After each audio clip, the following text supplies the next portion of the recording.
los hijos, y que esta causa, ¿no?, que sea imputable y de una cierta entidad o gravedad, torne intolerable la vida en común.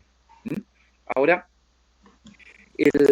decíamos que aparte de esta causal genérica para poder demandar, ¿no?, el divorcio culpa, decíamos también que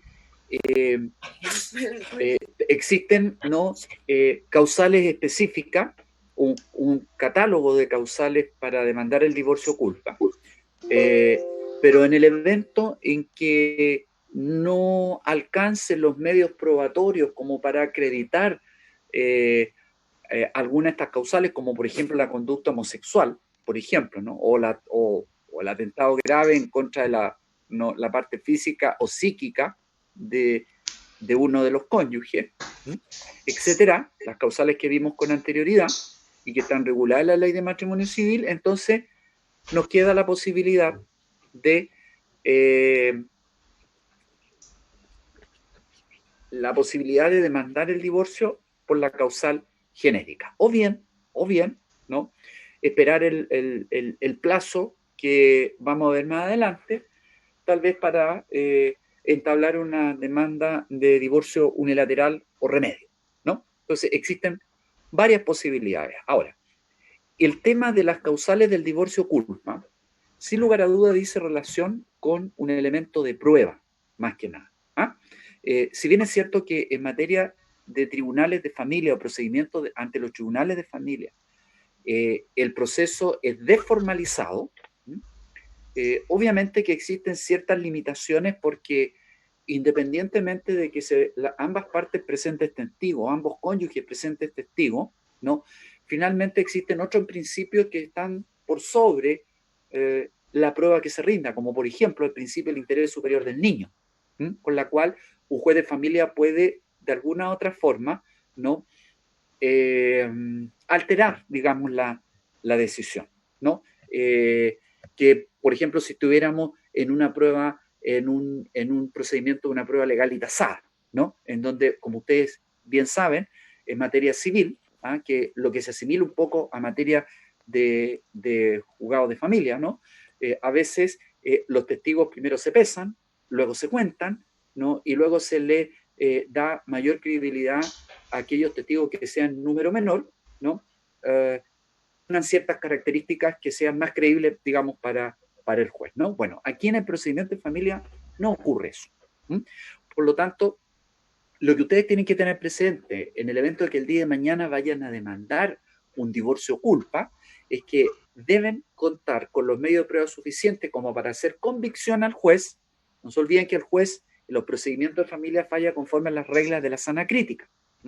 Por lo tanto, es importante establecer la veracidad a través de los principios de la lógica, las máximas de la experiencia y los conocimientos científicamente afianzados, ¿no? Por lo tanto, eso es lo importante y lo que hay que tener presente en relación al divorcio culpa. Ahora, para terminar esta etapa o de analizar esta primer tipo de divorcio, que es el más grave, ¿no?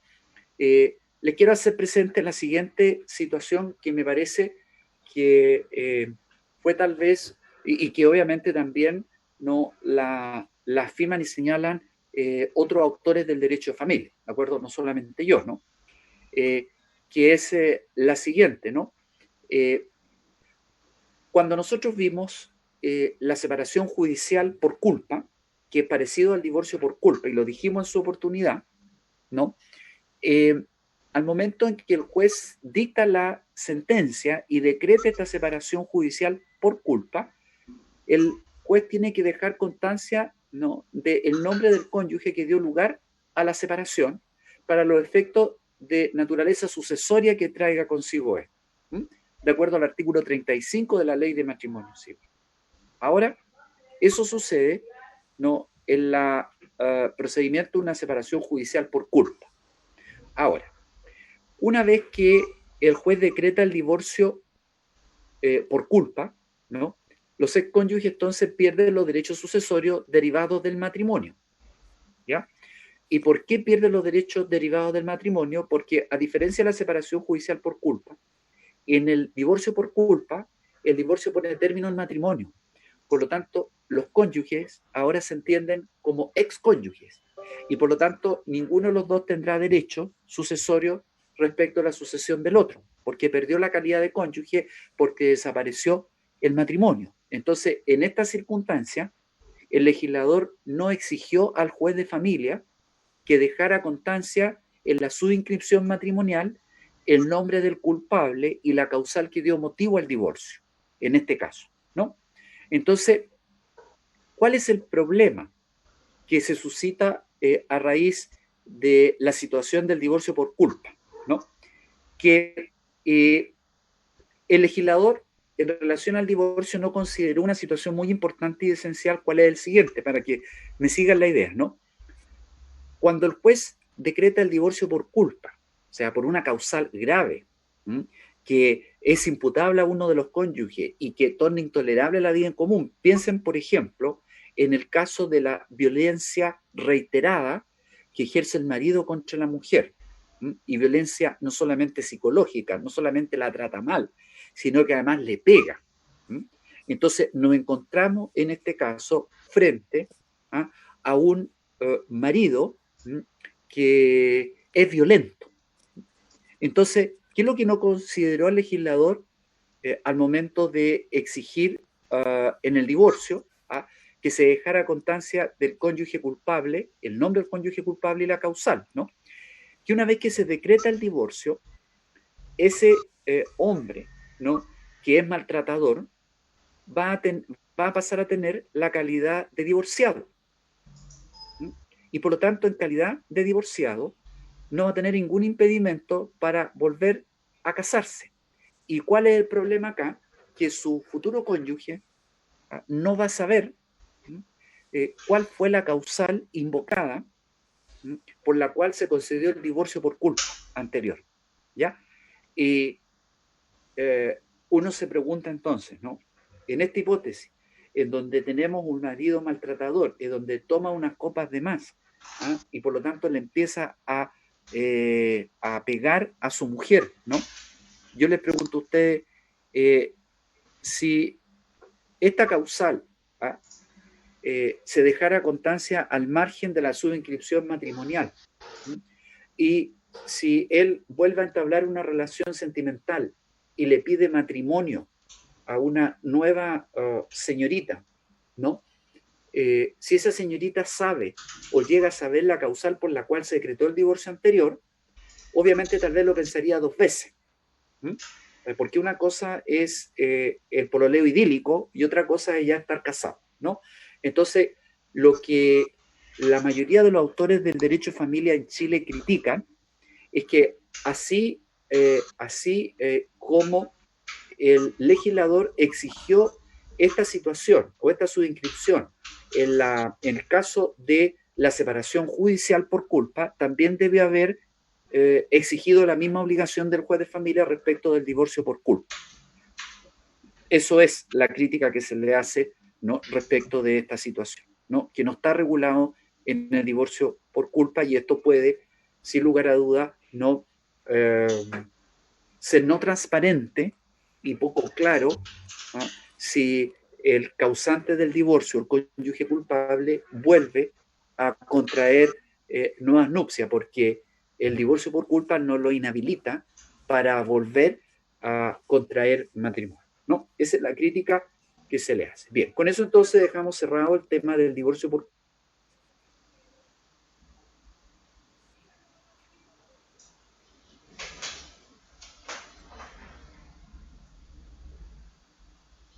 ¿Qué significa el divorcio consensual? El divorcio consensual no es nada más que el mutuo acuerdo de los cónyuges para poner término, ¿no?, al matrimonio.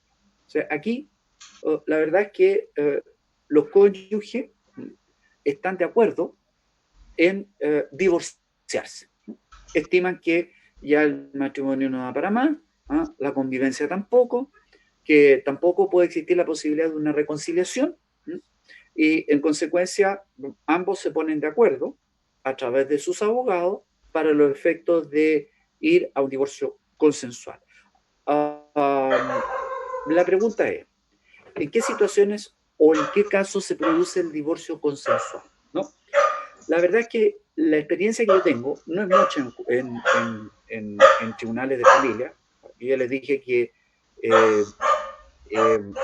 uno pierde mucho tiempo en la audiencia de los tribunales de familia. Ustedes lo citan a las 9 de la mañana y lo pueden, la audiencia se la pueden reprogramar en la mañana y salir a las 11 de la mañana, ¿no? De manera tal que es complicado. Sin embargo, yo he estado en divorcios consensuales, he intervenido en divorcios consensuales, sobre todo en aquellos matrimonios donde no quieren ventilar su situación personal o matrimonial frente a un tribunal de familia, ¿no?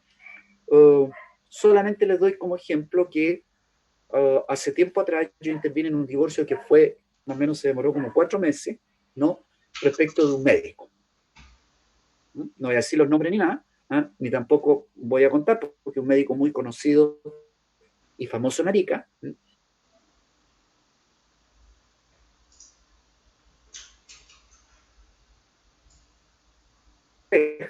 Y entonces ahora la pareja quería que el médico se divorciara para los efectos de contraer matrimonio. Entonces ahí llegamos a un acuerdo con el abogado de la cónyuge del médico, porque estaba casado. Entramos a una negociación para un divorcio de naturaleza consensual, ¿de acuerdo? Que también se da en esas situaciones. Ahora, este divorcio consensual deriva de lo que dispone el artículo 55 de la Ley de Matrimonio Civil, que dice: el divorcio será decretado por el juez si ambos cónyuges lo solicitan de común acuerdo y acreditan que ha cesado su convivencia durante un lapso mayor de un año, ¿no? Por lo tanto, de la disposición legal que le he leído, se desprende que el tiempo mínimo que se requiere para un divorcio consensual o de común acuerdo es de 1 año contado desde el cese de la convivencia. Ahora, además, el inciso segundo de la misma disposición legal dice: los cónyuges deberán acompañar un acuerdo que, ajustándose a la ley, regule en forma completa y suficiente sus relaciones mutuas y con respecto a su hijo. Por lo tanto, la importancia acá respecto al divorcio consensual, ¿no?, es que este acuerdo que deben acompañar, este acuerdo se suscribe por escritura pública ante notario público, ambas partes van y firman, y una vez que lo firman, entonces someten este acuerdo a la aprobación del juez de familia, si no, no tendría validez, ¿de acuerdo? Por lo tanto, lo que exige el legislador y lo que va a revisar el juez de familia es que este acuerdo no sea completo y suficiente.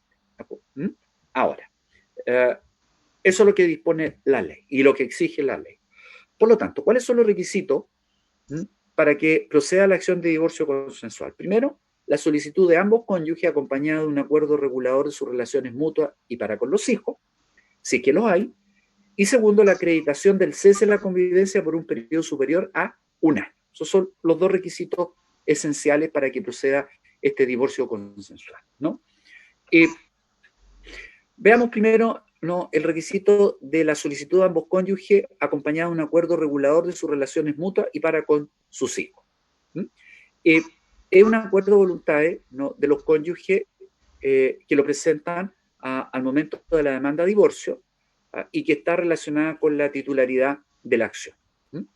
La exigencia legal de presentar este acuerdo constituye una manifestación del principio del interés superior de los hijos y del principio de protección del cónyuge más débil, porque el juez de familia va a revisar este acuerdo. Y al revisar este acuerdo, el juez de familia en lo que va a centrar su que se cumplan estos 2 principios, ¿no?, el interés superior del hijo y el principio de la protección del cónyuge más débil, ¿no?, con este acuerdo de divorcio. Y además, el acuerdo, como les decía a ustedes, debe ser completo y suficiente, que es idéntico al que vimos a propósito del acuerdo como separación judicial entre los cónyuges, y en consecuencia debe cumplir con los mismos requisitos que vimos, ¿no?, a propósito de la separación judicial. Sin embargo, voy a hacer un breve repaso de qué es lo que significa que el acuerdo primero sea completo. El acuerdo es completo cuando regula todas y cada una de las materias del artículo 21 de la Ley de Matrimonio Civil. Respecto a los cónyuges, de regular alimentos que se deban y a la materia vinculada al régimen de bienes del matrimonio. Si estaban casadas, por ejemplo, bajo régimen de sociedad conyugal, entonces tienen que regular el tema de la liquidación de la sociedad conyugal. Si estaban casadas bajo un régimen de participación en los gananciales, obviamente tienen que ver cómo van a liquidar la participación de los gananciales. Y si el matrimonio ha tenido hijos, el acuerdo además deberá regular el régimen aplicable a los alimentos en favor de los hijos, el cuidado personal de los hijos, ¿no? ¿Quién va a tener el cuidado personal y la patria potestad sobre los hijos? ¿Y quién va a tener la relación directa y regular que mantendrá con los hijos aquel de los padres que lo tuviere bajo su cuidado? Entonces son todas estas normas, ¿no? Son todos estos antecedentes que el juez debe tener en consideración. Pero además, ojo, aquí hay una materia que no está incluida en el artículo 21, que dice relación con los cónyuges, pero que sí es importante tenerla presente, ¿no? Primero, el acuerdo tiene que ser completo y segundo, el acuerdo tiene que ser suficiente, ¿ya? Completo, que te contenga la regulación de toda esta materia, y segundo, suficiente. ¿Qué significa ahora que sea el acuerdo suficiente? Primero, que resguarde el interés superior de los hijos, ¿no? Por ejemplo, los hijos tendrán que quedarse, la regla general, ¿no es verdad?, con la mamá, salvo que la mamá se los quiera dejar a su marido. Eso es lo natural, ¿no? Que los hijos queden menores de edad, por supuesto, ¿no?, bajo la patria potestad y la responsabilidad de la mamá, ¿no? También el acuerdo será suficiente si éste procura minorar el menoscabo económico que pueda causar la ruptura, porque no se olviden ustedes que una vez que se produce el divorcio, los de ser cónyuge y pasan a ser divorciados y por lo tanto excónyuge, ninguno de los dos tiene derecho a suceder el uno al otro, pero lo más importante es que ellos no se van a deber alimentos entre sí. Entonces, aquí es importante y esencial en esta materia. Por lo tanto, el acuerdo también será suficiente si establece relaciones equitativas hacia el futuro entre los cónyuges cuyo divorcio se solicita. Por lo tanto, este acuerdo es el mismo que nosotros vimos a propósito de la separación de los cónyuges, tanto en la separación de hecho como judicial. Pero acá se incorpora un elemento adicional, que es importante que ustedes lo tengan presente, ¿no? El acuerdo, además, debe contener el tema de la compensación económica en favor del cónyuge más débil. Al final de esta materia, nosotros vamos a explicar qué es lo que significa la compensación económica, ¿de acuerdo? Pero en este caso se debe incorporar la compensación económica y esta es la diferencia con el acuerdo cuando se presenta en el caso de la separación de hecho judicial. ¿Por qué se preguntarán ustedes, no? ¿Por qué cuando hay una separación judicial o de hecho no se incorpora la compensación económica? Porque en la separación de hecho judicial no se le pone término al matrimonio. Por tanto, los cónyuges siguen teniendo la calidad de cónyuge. Por tanto, si uno de los cónyuges fallece, el otro tendrá derecho a sucederlo en sus bienes. En cambio, cuando se decreta el divorcio, si un cónyuge, excónyuge fallece, el otro ya no tiene derecho a sucederlo en sus bienes. Por eso entonces que acá es importante hacer respetar el principio del cónyuge más débil. Y entiéndase que el cónyuge más débil puede ser tanto respecto del marido como respecto de la mujer, ¿no? La regla general en Chile es que cuando se termina el matrimonio, ¿no?, el marido tenga un patrimonio más abultado que la mujer. Sin embargo, también puede suceder que al momento del término del matrimonio, la mujer tenga un patrimonio más abultado que el marido. Y en ese caso, obviamente que también hay que ver el tema de la compensación económica, ¿de acuerdo? Por tanto, la compensación económica no solo es el derecho que tiene la mujer respecto del marido, sino que también el marido respecto a la mujer, porque el legislador cuando trata la compensación económica no habla de cónyuge, no habla de la mujer ni tampoco habla del marido, ¿de acuerdo? Bien. El segundo requisito para estar en presencia de este divorcio, ¿no?, convencional, es que se acredite el cese de la convivencia por un periodo superior a un año, ¿no? Y en este caso el artículo 55 nos remite o nos reenvía a lo dispuesto en el artículo 22 y 25 para dar o acreditar la fecha cierta de este hecho, ¿no?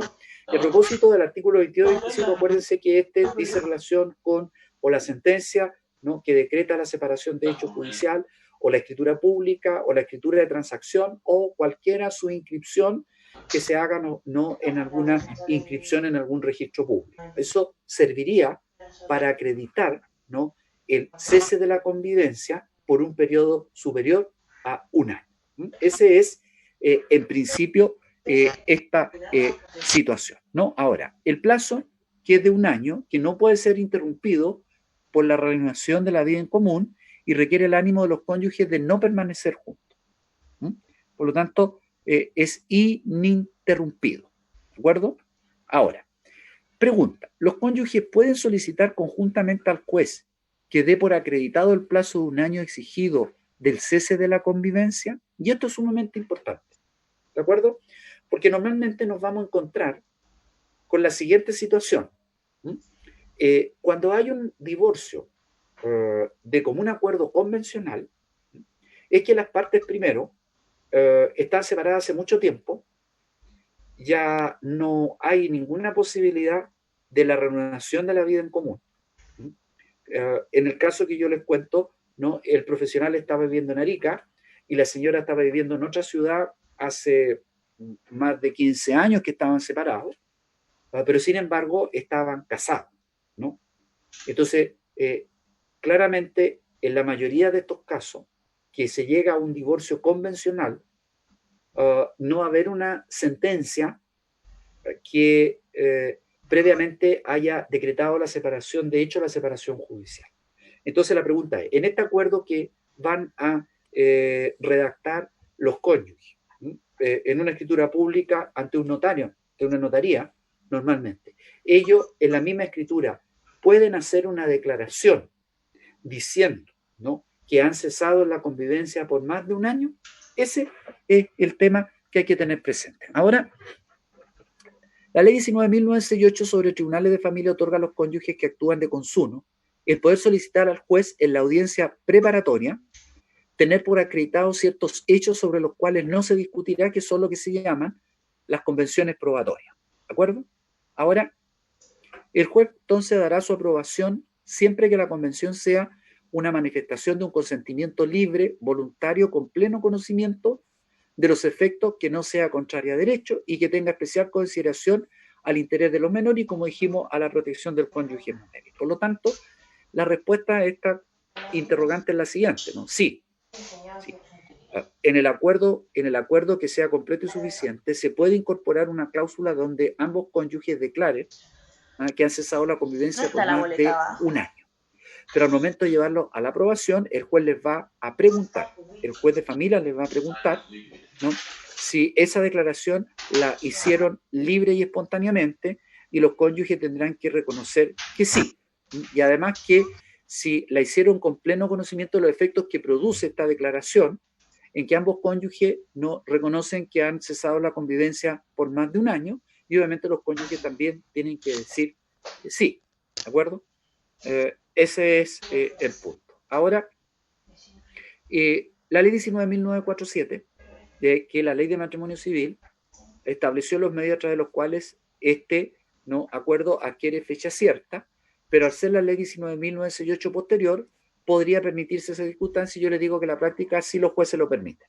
Por lo tanto, basta con que en el mismo acuerdo se incorpore una cláusula donde se reconozca que los cónyuges han cesado la convivencia por más de un año, y esto luego lo ratifiquen ante el juez de familia respectivo, ¿no? Eso. ¿Profesor? Diego. ¿Qué había dicho en la diapositiva anterior a la última que estaba puesta? ¿Sobre qué? Estamos hablando sobre el plazo de convivencia. ¿Es la diapositiva ¿Ya? anterior? Lo que ¿Cuál es pasa la es que duda? justo en esa parte como que se le cortó y no escuché muy bien. Anterior a esto. ¿Ese? Esa. Ya, ¿cuál es la duda? La última parte que no alcancé a escuchar que decía El plazo que... del año, lo que yo decía, el plazo del año tiene que ser ininterrumpido. Por lo tanto, no puede interrumpirse, por ejemplo, por la reanudación de la vida en común. Ya. Eso es lo que yo dije. Por lo tanto, si hubo una separación de hecho, pero sin ninguna resolución judicial, ¿no? Y los cónyuges, al cabo de los 6 meses, reanudaron la vida en común y ya hay obviamente evidencia respecto de ello. No sé, pues, viajaron fuera del país, ¿no? Y ya hay fotos, digamos, que subieron a Facebook, ¿ah? En donde aparecen los dos tomados de las manos, riéndose, tomándose un trago, etcétera, a la orilla de la playa, un pasaje paradisíaco, etcétera. Obviamente que ahí hay una reanudación de la vida en común y por lo tanto no se puede contabilizar el año en forma ininterrumpida. Eso es lo que quise decir bien. ¿Está claro? Profesor, gracias. ¿Ya? Ok. Sí. Ya, bien.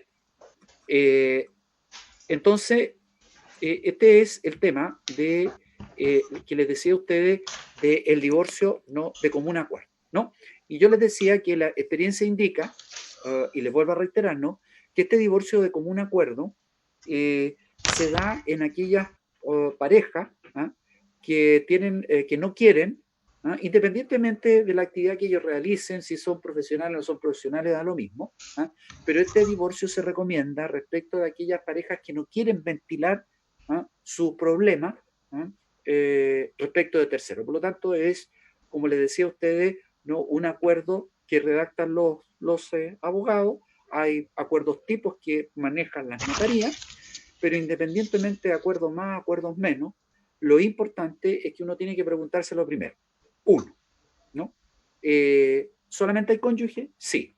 ¿Hay hijos? Sí. ¿Los hijos son menores de edad? Sí. Entonces uno tiene que regular todas las materias que señala el artículo 22 en relación con el artículo 25. Por eso son importantes estos artículos base que están en materia de la separación, porque ahí ustedes van a encontrar primero cuáles son los documentos que les sirven para poder acreditar la fecha cierta del cese de la convivencia, que sirve para contabilizar, por ejemplo, el plazo que acabamos de ver de 1 año, y también les sirve como las materias que deben contener los acuerdos, tanto cuando se produce una separación, tanto cuando se produce un divorcio. ¿Ya? Eso es. Ahora, vamos a ver finalmente el tercer tipo de divorcio, que también es un tipo de divorcio que encontramos en la legislación comparada y que incorporó nuestro legislador, que es el divorcio remedio. Y tal como la palabra lo indica, uno va a comprar el remedio cuando tiene una enfermedad, ¿de acuerdo? Para que ustedes lo tengan presente. Por lo tanto, el divorcio remedio se basa en la ruptura irreparable de la unión conyugal y se conoce comúnmente como divorcio unilateral o divorcio repudio. Fíjense, unilateral, ¿no? El artículo 55 de la Ley de Matrimonio Civil dice que cuando se verifique un cese efectivo de la convivencia conyugal durante el transcurso de a lo menos 3 años, salvo que a solicitud de la parte demandada, el juez verifique que el demandante durante el cese de la convivencia no ha dado cumplimiento reiterado a su obligación de alimento respecto del cónyuge demandado y de los hijos comunes, pudiendo hacerlo. Ahí está extractada, ¿no? Y en síntesis, esta tercera causal del divorcio, que es el divorcio remedio.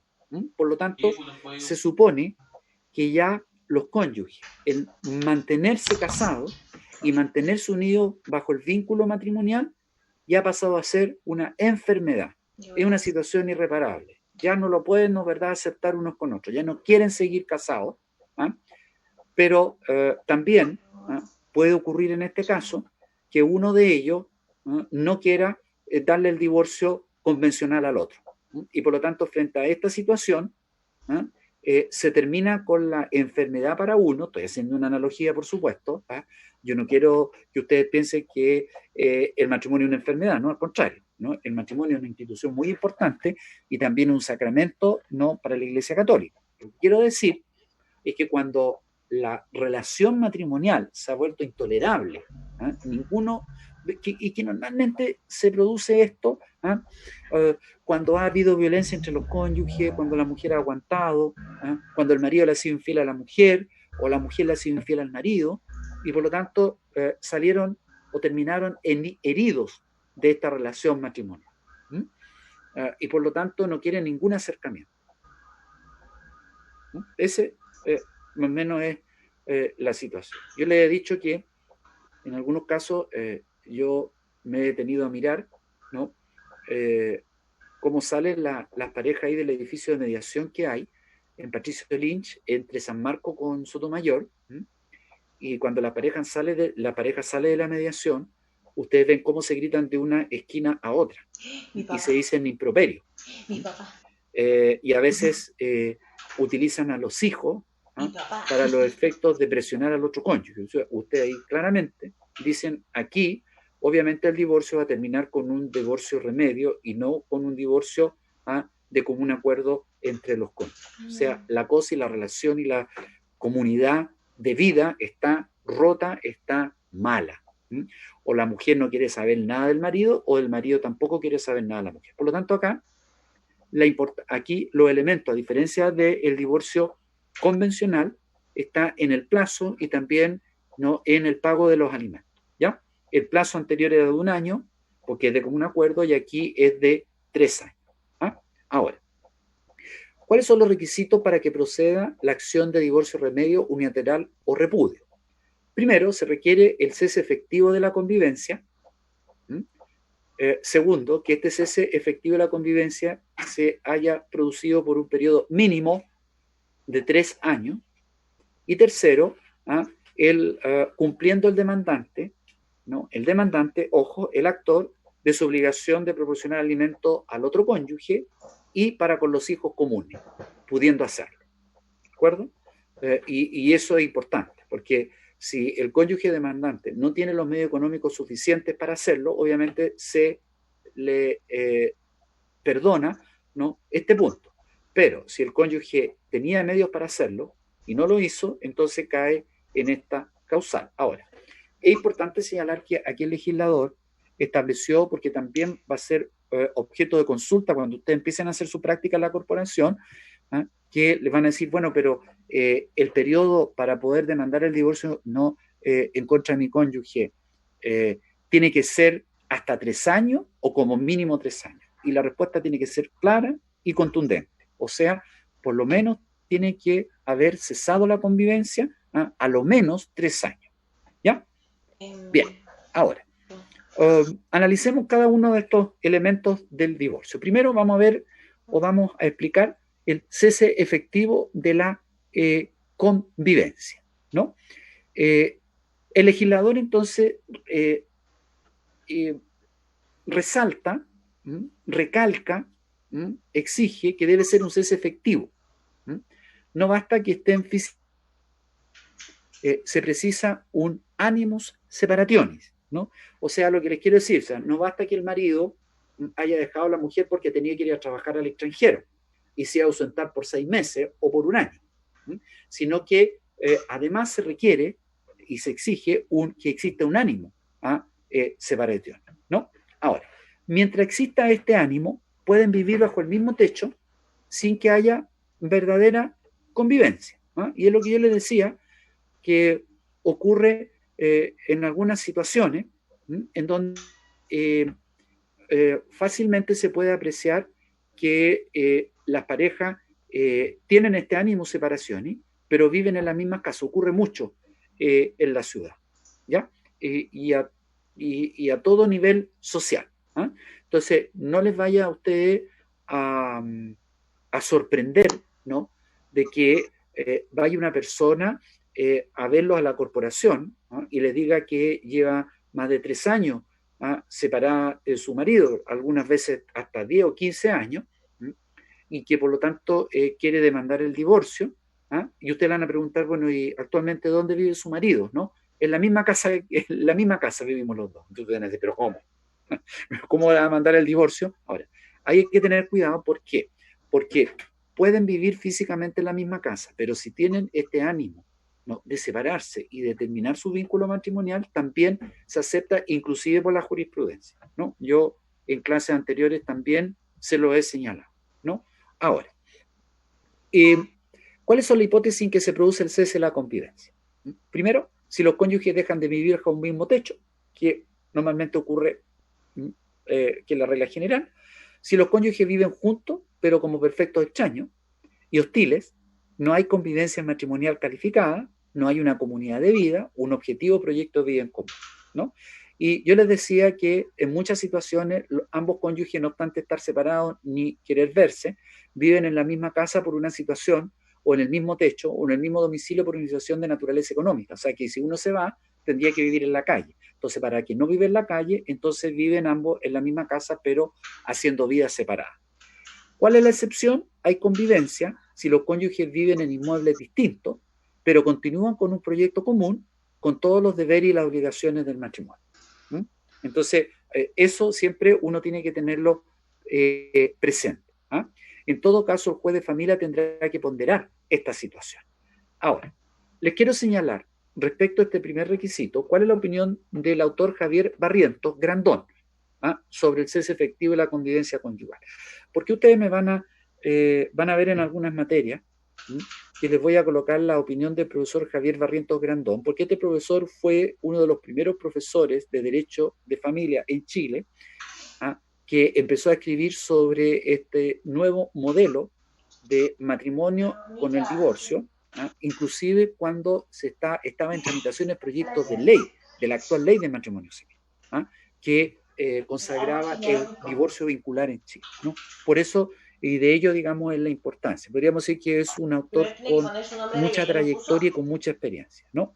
Respecto al cese efectivo en este tipo de divorcio, el profesor Javier Barrientos Grandón y tiene libro, ¿no? Dice y sostiene que para que exista el cese efectivo de la convivencia, no ha de referirse al hecho material de la separación física, sino al animus separationis, ya que si el afectio subsiste entre los cónyuges, no habrá cese efectivo de la convivencia, aunque haya separación material y los esposos vivan en lugares diferentes, que viene simplemente, ¿no?, a apoyar lo que yo le había dicho y le había señalado la transparencia anterior, ¿no?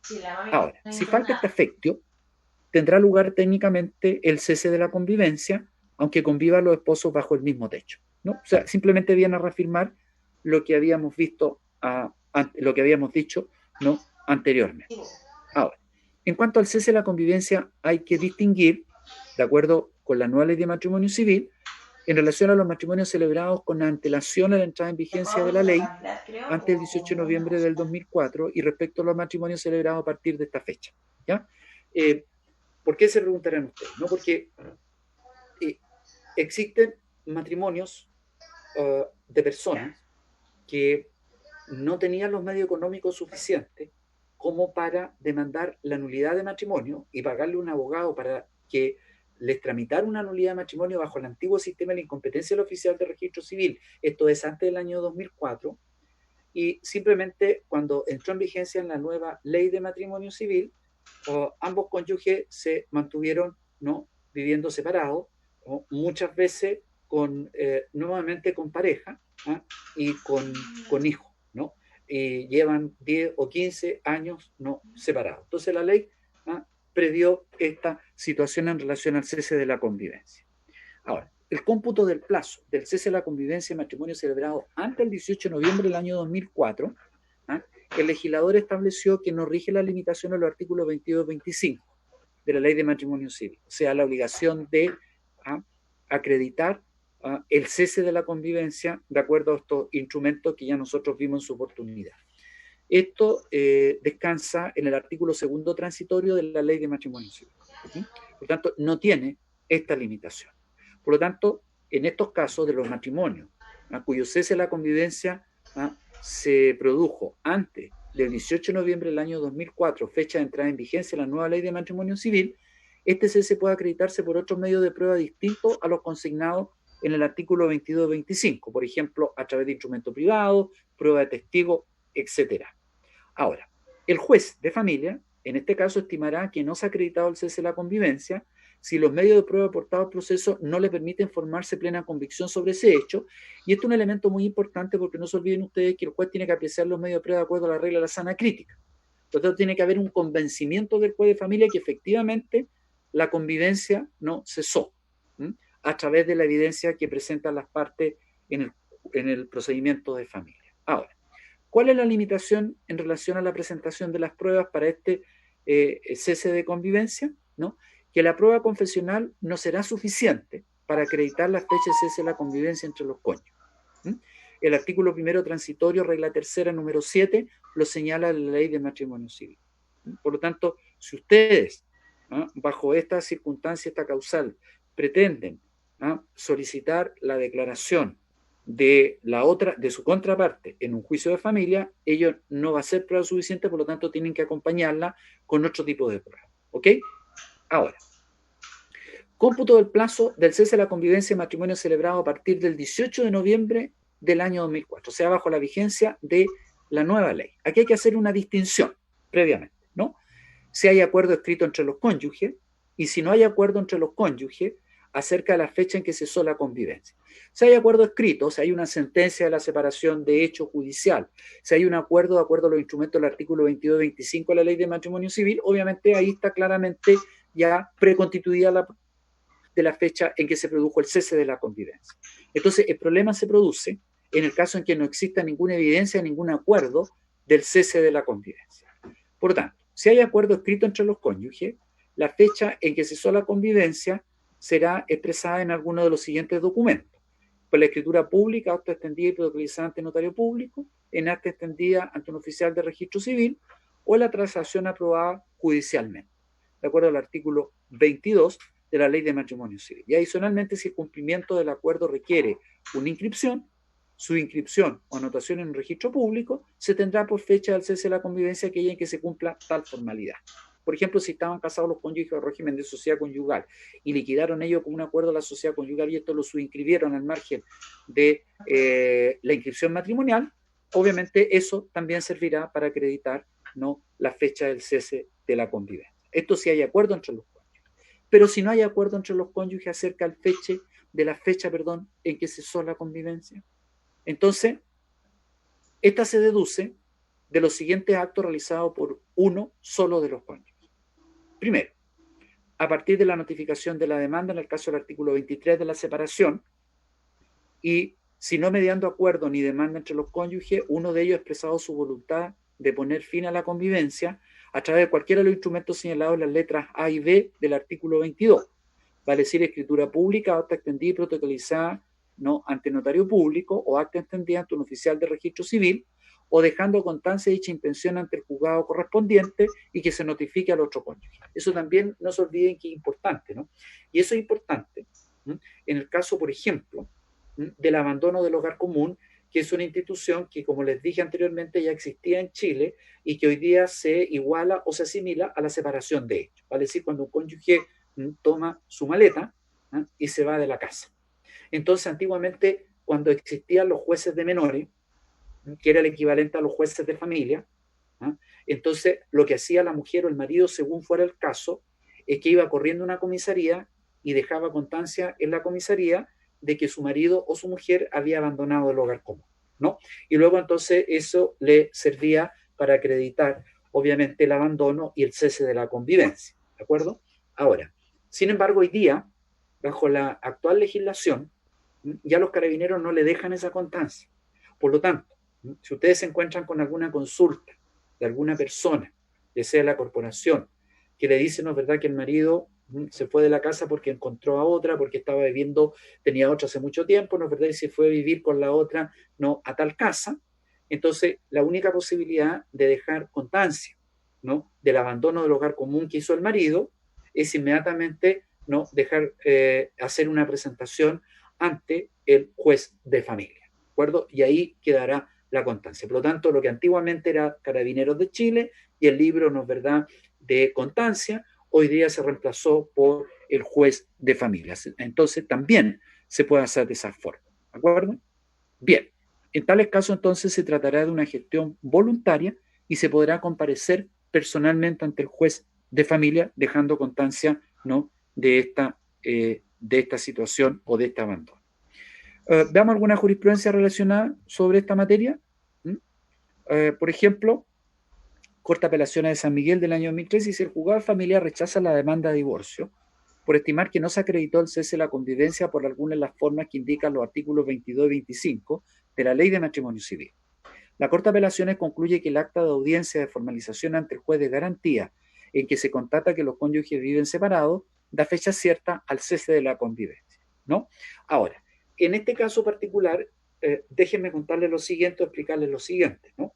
En algunas situaciones o oportunidades, ustedes se van a encontrar con que la mujer denunció al marido, ¿no?, por violencia intrafamiliar y por lo tanto esta denuncia, ¿no?, se formaliza ante un juez de garantía, ¿de acuerdo? Vía, digamos, fiscal, ¿no? Fiscalía. Entonces, en la audiencia que se celebre para estos efectos, el juez de garantía podrá decretar, ¿no?, el alejamiento, ¿no?, en este caso, digamos, del marido, ¿ah?, de la casa, digamos, donde vivía con su mujer, ¿no?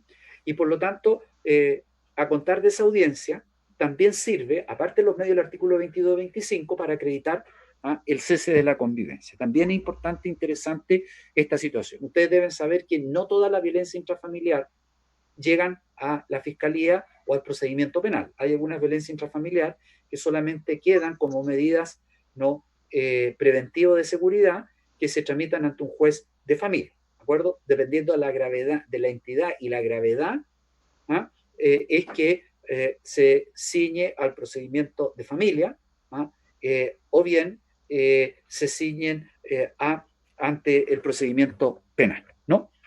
Otra jurisprudencia. Divorcio unilateral por cese de convivencia. El divorcio improcedente si no existió afecto separación. Esta conclusión aparece corroborada a partir de la transacción a la que ambas llegaron, aprobada judicialmente el 2 de junio del 2010, de la que se lee que comparecen las partes domiciliadas en un mismo lugar y en la que la demandada declara que entre los meses de junio del 2010 y enero del 2011 estaban en un proceso de reconciliación con el actor. De modo que, a lo menos hasta enero del 2011, no existió afecto separación. También es importante dejar presente esta situación.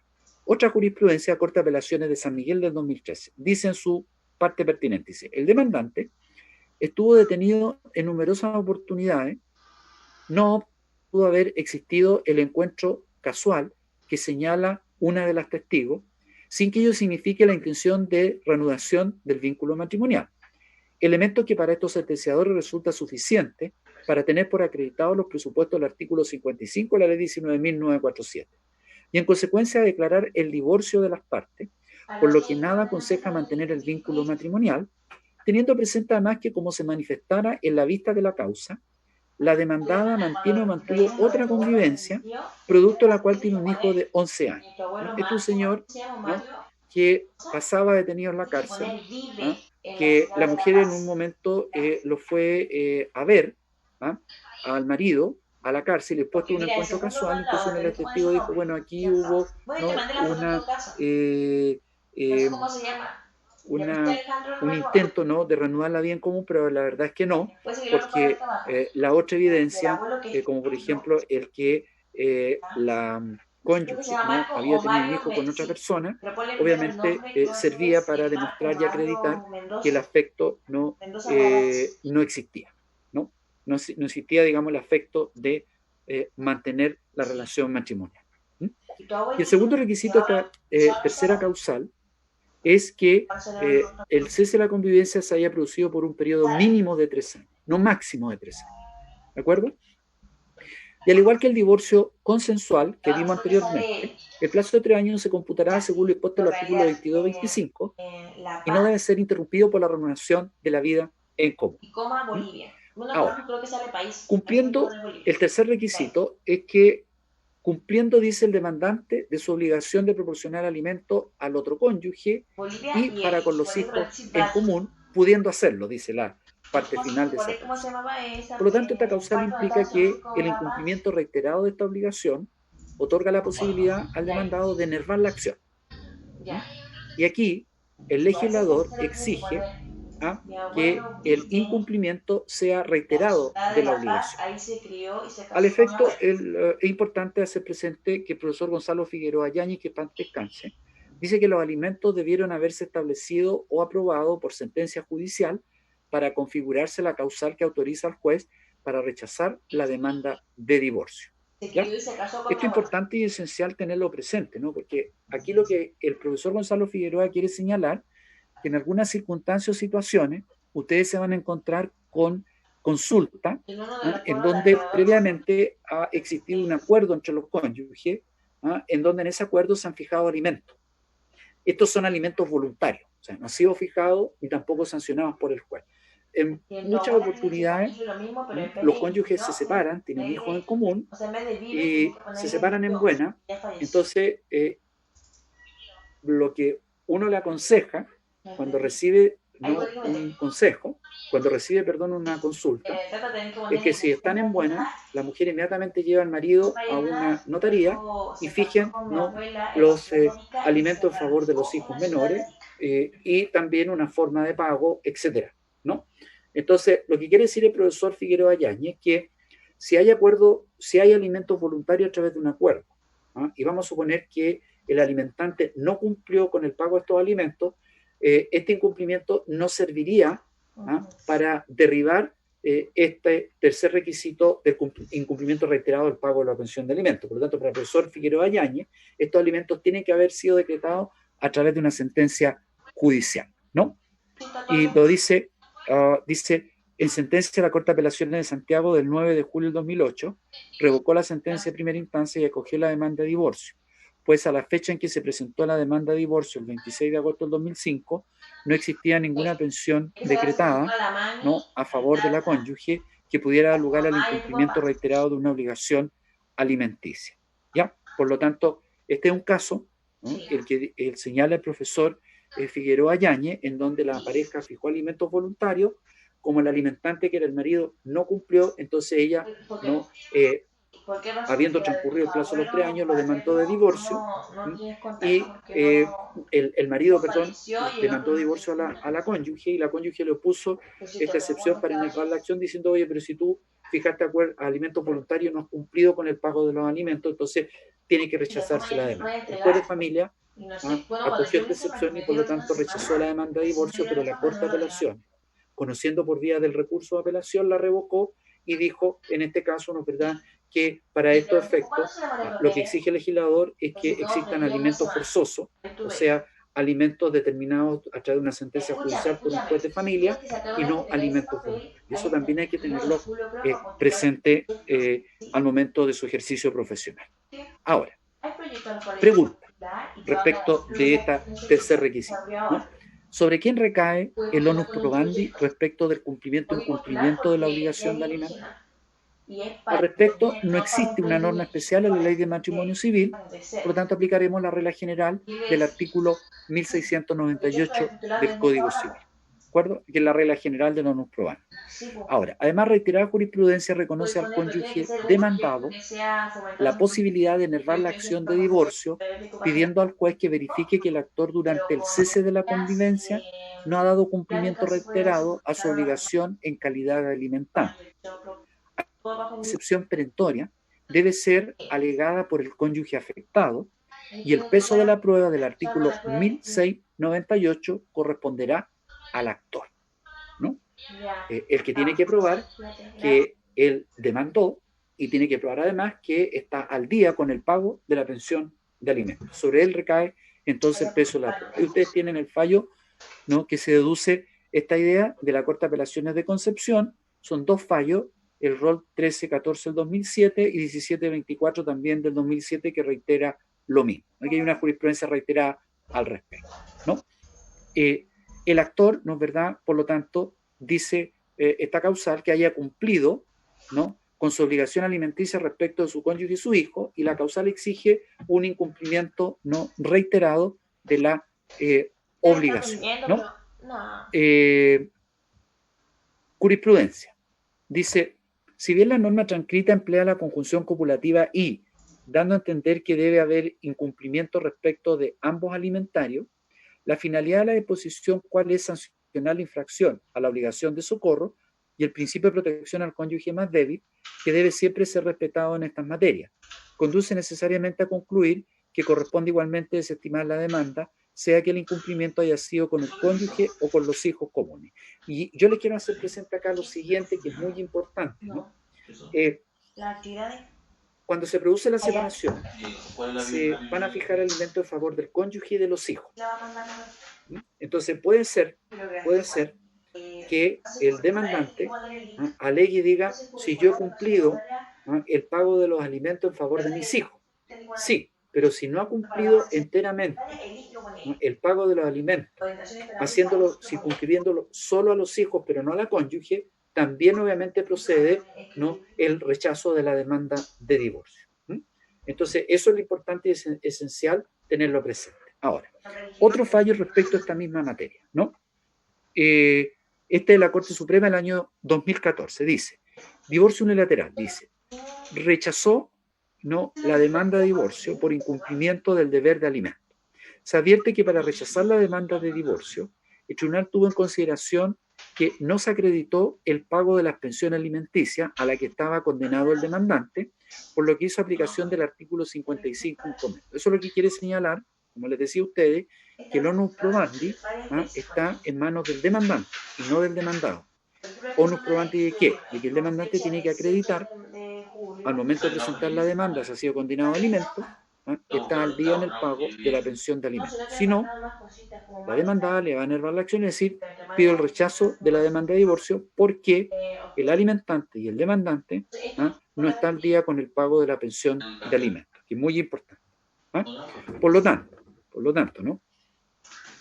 Si llegan consulta usted a la Corporación de Asistencia Judicial, un varón que le cuenta toda la historia y le dice que quiere demandar a su mujer, que el cese de la convivencia se produjo hace 5 años atrás, lo primero que ustedes tienen que preguntarle a esa persona es saber si se han decretado alimentos. Si la respuesta es positiva, sea en favor de su cónyuge o de su cónyuge y sus hijos, la segunda pregunta que hay que hacerle es, ¿usted está al día en el pago de la pensión de alimentos? Y si él les dice que no está al día, entonces ustedes le tienen que decir, señor, usted puede interponer la demanda por divorcio, pero se la van a rechazar. Eso es importante y esencial tenerlo presente. Y también hay otro fallo de la Corte de Apelaciones San Miguel del 2014 que dice, divorcio no procede cuando el demandante no ha dado cumplimiento a la obligación de alimento, que también es una causal importante. Otra jurisprudencia dice, cabe señalar que de acuerdo al Diccionario Real de la Lengua Española, reiterado significa que se hace o sucede repetidamente, y repetidamente significa con repetición y varias veces. Se trata en consecuencia de realizar un mismo comportamiento por un espacio de tiempo, que es precisamente lo que ha hecho el alimentante, pues en forma habitual, entera una suma de dinero inferior a la fijada por el tribunal, llegando a deudar en un lapso de 14 meses de cese de convivencia una suma no inferior a 2.296.000. Les quiero colocar este fallo de la Corte de Apelaciones de Rancagua, que me parece importante también, porque también ustedes se van a encontrar en la práctica con que el demandante que les va a hacer la consulta les va a decir, pero señor abogado, o señor postulante, ¿no?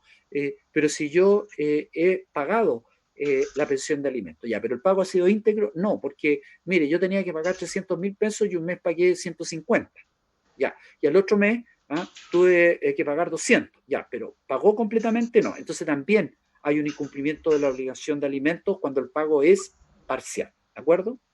Cosa juzgada.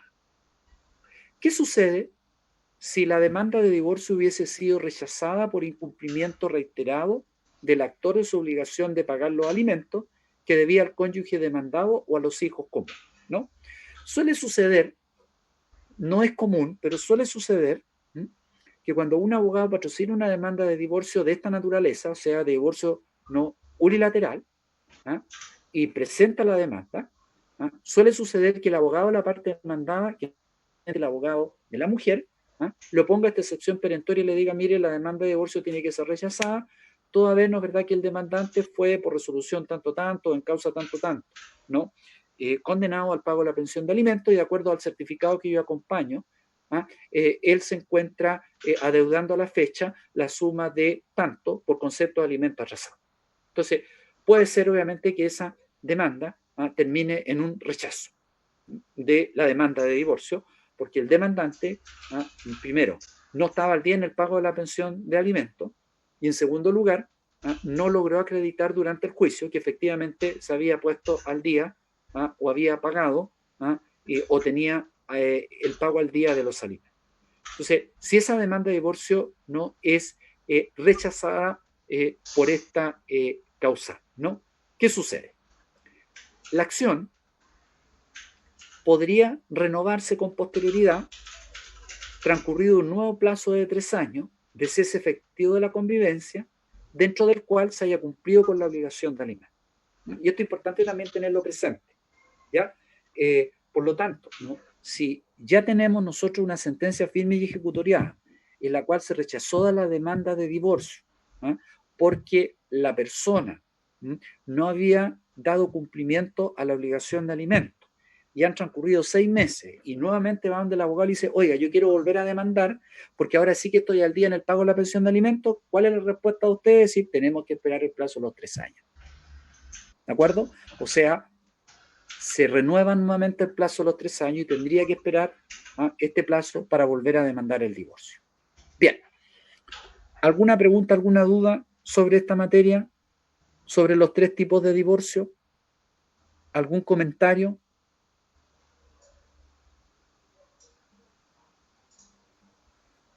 ¿Está todo claro?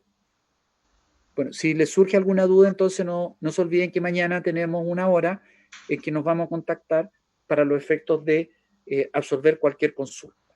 Entonces, hemos visto los 3 tipos de divorcio, ¿no? El divorcio culpa, luego hemos visto el divorcio convencional, que lo que se rescata acá es que debe haber existido a lo menos 1 año en el cese de la convivencia, y aquí se permite que los cónyuges en el acuerdo declaren que el cese de la convivencia se ha producido en un plazo superior a 1 año.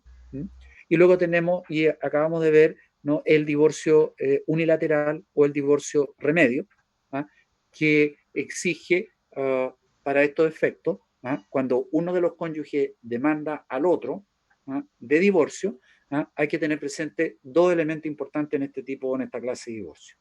Primero, que se requiere un plazo mínimo de cese de la convivencia de 3 años, y en segundo lugar, que el demandante o el alimentante tiene que encontrarse al día en el pago de las pensiones de alimentos a la cual fue condenado por resolución judicial. O sea, tiene que ser alimentos forzosos y no alimentos voluntarios.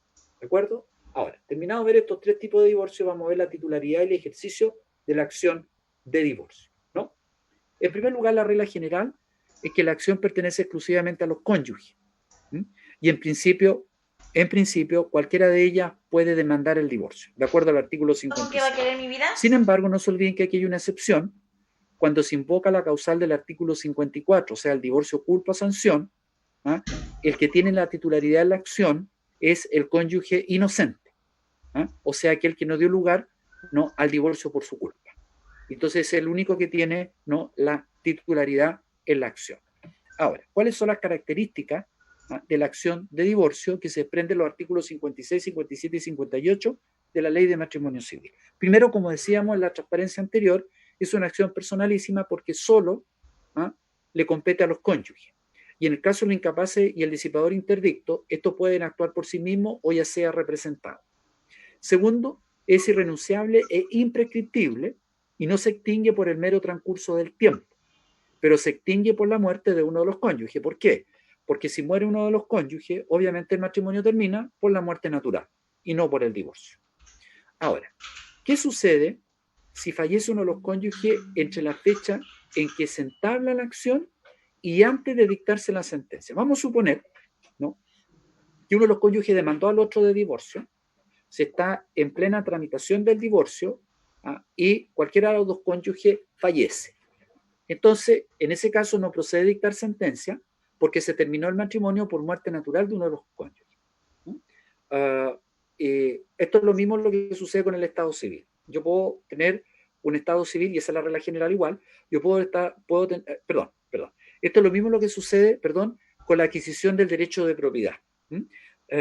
Cuando ustedes estudiaron los modos de adquirir el derecho de dominio, uno de los principios generales es que yo puedo adquirir el dominio solo por una vía. Y por lo tanto acá se puede determinar el matrimonio solo por una vía. Por lo tanto, si está en tramitación una demanda de divorcio, uno de los cónyuges fallece, entonces no es necesario dictar la sentencia de divorcio porque basta acompañar el certificado de función del cónyuge muerto para los efectos de que la sentencia llegue hasta ahí porque ya el matrimonio terminó por muerte de uno de ellos. Ahora, otra pregunta. ¿Puede una misma sentencia acoger dos causales de divorcio antagónicas? ¿Qué es lo que ha dicho la jurisprudencia? ¿Ah? Dice, es improcedente que un juez acoja la demanda principal de divorcio unilateral por cese de la convivencia y la demanda reconvencional de divorcio culpable, a la vez, declarando terminado el divorcio por ambas causales, que difieren entre sí con consecuencias diversas. Esta es un fallo de la Corte de Apelaciones del Paraíso del año 2002. Por lo tanto, eso no se puede hacer. Y la pregunta, pero profesor, ¿por qué no se puede hacer? Porque obviamente los efectos son distintos, son contradictorios, son incompatibles. ¿Por qué? Porque si el juez decreta el divorcio unilateral, eso no tiene efecto en materia sucesoria. Si decreta el divorcio culpable, sí tiene efecto en materia sucesoria. Entonces, por eso no da lo mismo una y otra.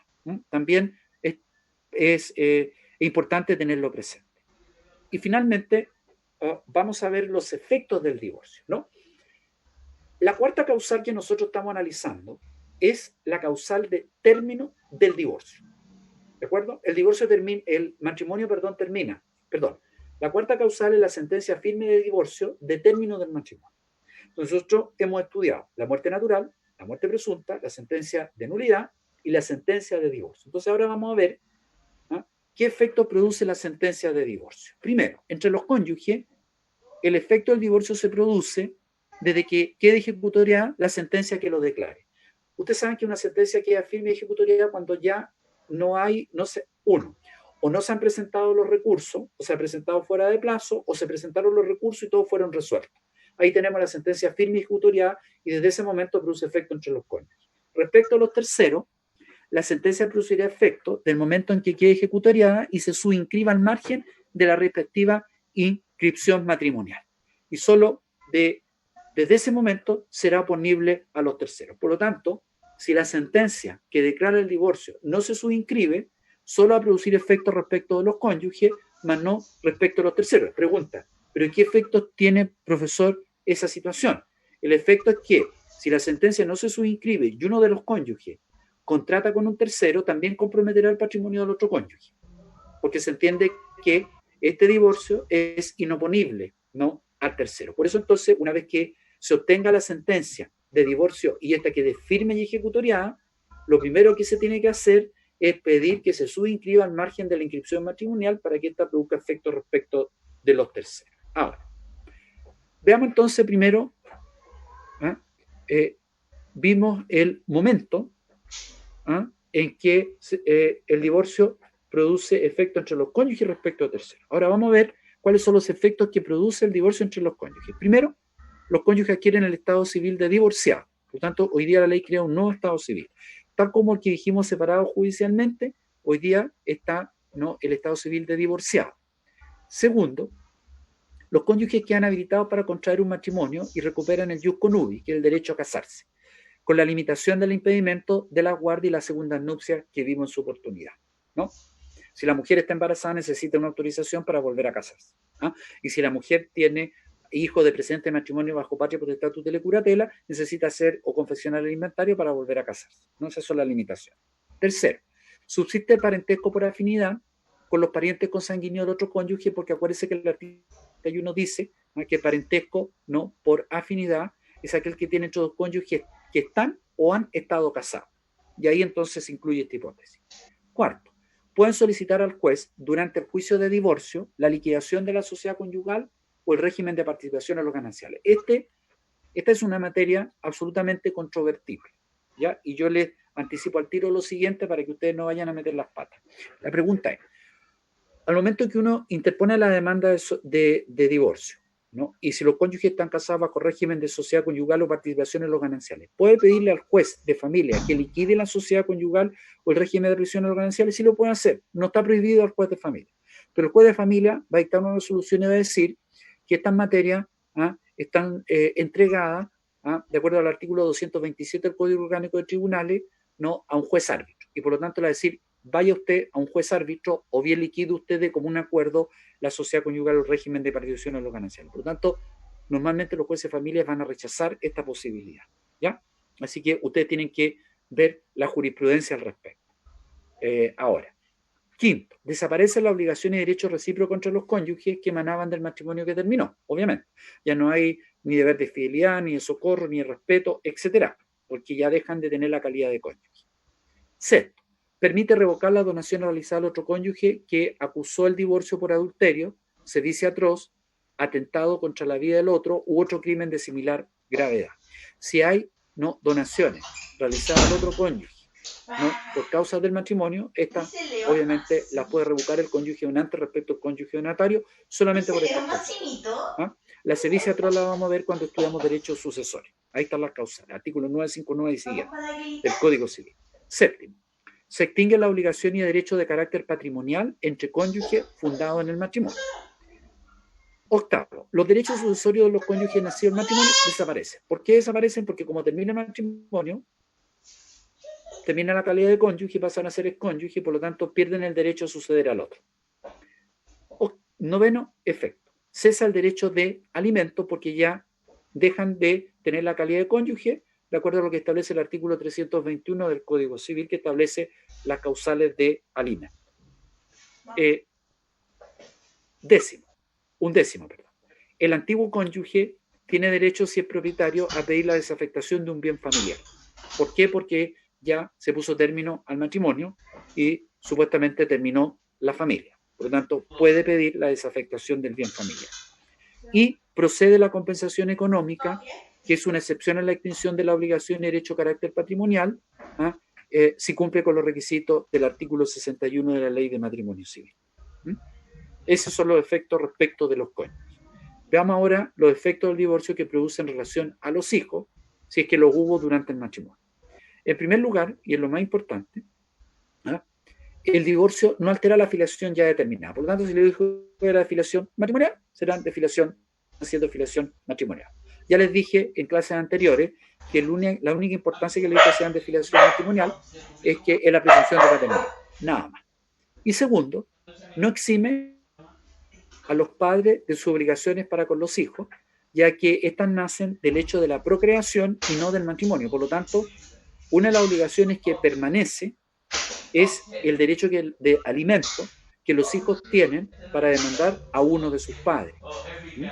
Porque la calidad de padre no proviene del matrimonio, sino que proviene de la procreación. Por tanto, lo que se termina son los alimentos que debe un cónyuge al otro, pero no los alimentos que deben los padres para con los hijos, porque estos se mantienen. Por lo tanto, podríamos decir, en conclusión, que el divorcio no produce ningún efecto en relación con los hijos. Ahora, finalmente, y para terminar el tema del divorcio, tenemos que hacernos la siguiente pregunta, que ronda en algunos casos. ¿Es posible demandar indemnización por los perjuicios ocasionados por el divorcio? Ahora, nuestra ley, tal como ocurre con la ley argentina, guarda silencio respecto de este punto. Pero fíjense ustedes que la legislación peruana en el artículo 351 del Código Civil reconoce la procedencia de la indemnización al cónyuge que hubiese sufrido un grave daño. O sea, en este caso, de un divorcio por culpa, Ahora, en algunos fallos, que sería improcedente el que uno de los cónyuges demandara indemnización por los perjuicios ocasionados por el divorcio. ¿Por qué? ¿Cuál es el fundamento? Porque nos encontramos en un ámbito peculiar en el cual no cabría aplicar los principios de la responsabilidad civil extracontractual. ¿Y en qué casos se ha pronunciado la jurisprudencia de los tribunales chilenos respecto a la indemnización de los perjuicios ocasionados por el divorcio? No. La mayoría de los casos ha sucedido cuando la mujer demanda al marido la indemnización de perjuicio por daño moral derivado del adulterio civil. Entonces, ¿qué es lo que dicen los tribunales? Los tribunales dicen, mire, primero, la cónyuge inocente tiene la posibilidad de demandar al cónyuge culpable por la causal, demandar el divorcio, por la causal grave del adulterio. Así que procediera en ese caso. O por un intento, digamos, de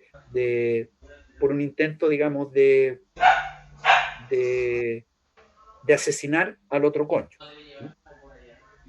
No se olviden que en muchas oportunidades el hombre, despechado al ver a su mujer que ya tiene una nueva pareja, la espera, la apuñala y le ocasiona graves daños tanto en su cara como también en su cuerpo, ¿no? Y entonces ahí obviamente está el tema más complicado. Pero la regla general es que las mujeres demandan el daño moral, como les decía, cuando el marido ha cometido adulterio civil. Y en esos casos, la jurisprudencia invariable de los tribunales de justicia ha rechazado esta demanda de indemnización de perjuicio por daño moral, porque como les decía, dice primero que hay una sanción, que es el divorcio, si el divorcio por culpa, hay una sanción también para el marido respecto a los derechos sucesorios, y además también la mujer tendría derecho a demandar una compensación económica. Por lo tanto, ahí está o tendría cubierto. Ese ha sido al menos hasta ahora, ¿no?, el dictamen de la jurisprudencia respecto de esta situación, ¿no? Bien, y finalmente el divorcio obtenido en el extranjero, ¿ya? La ley 19.947, los artículos 83 y siguiente, regula esta materia. Dos cuestiones formales. Primero, ¿cuál es la ley aplicable en la relación matrimonial? La ley aplicable es al momento de interponerse la acción de divorcio. Y por lo tanto deben aplicarse los principios de derecho internacional privado, la ley de la nacionalidad, el domicilio, etcétera, y ustedes solo van a estudiar cuando estudien, si que alguno de ustedes no está estudiando ahora, el derecho internacional privado, donde obviamente ahí existen reglas, ¿no?, de derecho internacional referida, no al divorcio. Por lo tanto, la primera cuestión que hay que resolver. Y segundo, ¿cómo deben reconocerse en Chile las sentencias de divorcio y nulidad de matrimonio dictadas por tribunales extranjeros? A través del exequatur que se tramita ante la Corte Suprema y debe acompañarse copia legalizada de la sentencia según el Código de Procedimiento Civil, ¿no? Ahora, caso en que se priva del valor de la sentencia de divorcio extranjero. ¿En qué caso? Primero, cuando el divorcio ha sido declarado por resolución judicial, cuando se oponga al orden público chileno y cuando se ha obtenido con fraude a la ley. Por ejemplo, para evitar, ¿no?, que las personas domiciliadas en Chile se vayan a divorciar al extranjero o para evitar las limitaciones que establece la nueva ley, ¿no? Y en ese caso, obviamente, se le priva del valor a la sentencia de divorcio extranjera. Jurisprudencia.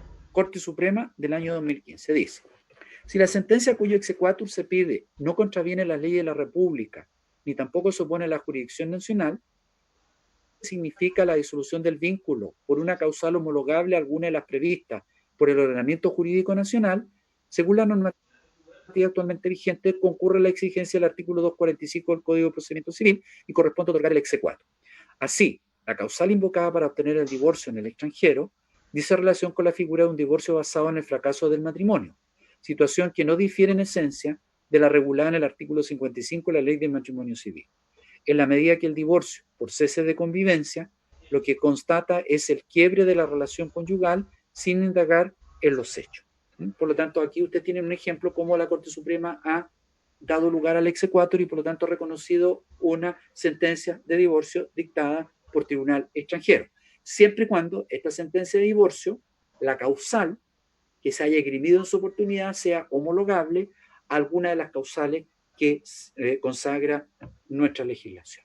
Bien, y con eso entonces damos por terminada el tema de del divorcio.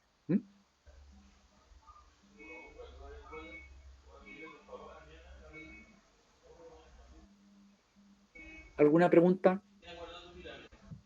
¿Alguna duda sobre la materia? Profesor, a mí me quedó una duda respecto de la cosa juzgada. ¿Quién está hablando? Perdón. Bárbara.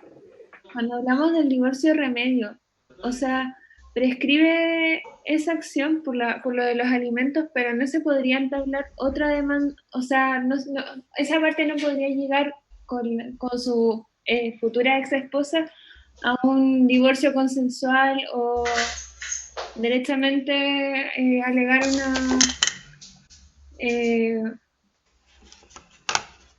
una causal de divorcio y sanción. Si ya prescribió esa acción o corre para todas. A ver. Si se ha demandado no por el divorcio remedio y la demanda de divorcio finalmente rechazada porque el alimentante no cumplió con los alimentos y luego se pone al día con los alimentos y según lo que tú me estás planteando, ¿no? Y se pone al día con los alimentos llega a un acuerdo con su cónyuge y por lo tanto van a entrar a un divorcio consensual, o sea, de común acuerdo, igual el juez de familia les va a exigir el año del cese de convivencia. Es un plazo que exigen los jueces de familia. Y por lo tanto, ahí se encuentra casada por la sentencia o por la fecha en que la sentencia quedó firme y ejecutoriada, que rechazó el divorcio por el no cumplimiento del pago de la pensión de alimentos. Por lo tanto, tendrán que esperar o el año o los 3 años para los efectos de volver a, ya sea presentar un acuerdo íntegro ante el juez de familia o bien volver a demandar. Eso es. Gracias. De nada. ¿Alguna pregunta, alguna duda? Profesor, Consulta. Clasifica, o sea, perdón, ¿quién está hablando? Diego Saldaña. Diego, dime. Usted clasifica el divorcio en 3. Está el divorcio sanción o por culpa, el divorcio remedio y el divorcio consensual. Yo he visto que algunos los clasifican como divorcio por cese de convivencia y divorcio por culpa. Y el por cese de convivencia lo dividen en 2, que es de común acuerdo y el unilateral. Sí, también. Sí, también. Tanto en el divorcio consensual como en el divorcio remedio, ¿no? Es por cese de la convivencia en uno, y lo que difieren es en el plazo y también, ¿no, verdad?, en relación al cumplimiento del pago de la pensión de alimentos, solo que en el caso del divorcio por cese de convivencia de común acuerdo, ahí no, obviamente que no se exige el tema, digamos, que los alimentos estén al día. Por eso yo hago la distinción nada más. Pero también una clasificación que se acepta, Diego. Sí.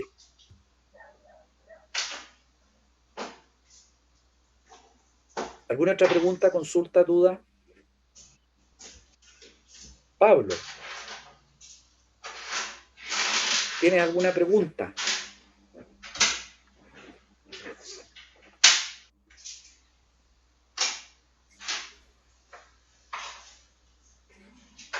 Janet Bárbara ya preguntó, de las que me acuerdo, ¿no? ¿Hay alguna otra pregunta, consulta?